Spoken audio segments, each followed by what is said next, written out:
প্রশ্নবিচিত্রা class 12 তড়িৎচুম্বকত্ব অধ্যায়ের question number 11 দেওয়া আছে। একটি পরীক্ষাধীন আধান 1.6 × 10⁻19 কুলম, ভি ভেক্টর সমান 2i cap plus 3j cap weber per metre square একটি চৌম্বক ক্ষেত্রে ভি ভেক্টর সমান 2i cap plus 3j cap metre per second বেগে গতিশীল।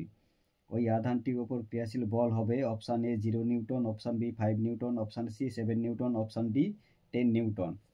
তো এখানে আধান দেওয়া আছে কিউ সমান 1.6 × 10⁻19 কুলম, চৌম্বক ক্ষেত্র দেওয়া আছে বি ভেক্টর সমান 2i cap plus 3j cap এবং ভি ভেক্টর অর্থাৎ বেগ ভেক্টর দেওয়া আছে 2i cap plus 3j cap.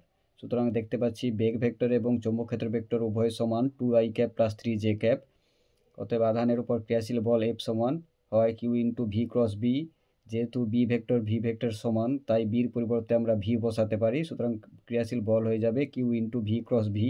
আবার আমরা জানি দুটি একই ভেক্টরের ক্রস প্রোডাক্ট সবসময় 0 হয়, সুতরাং এখানে বলও হবে 0। সুতরাং সঠিক উত্তরটি হবে অপশান এ 0।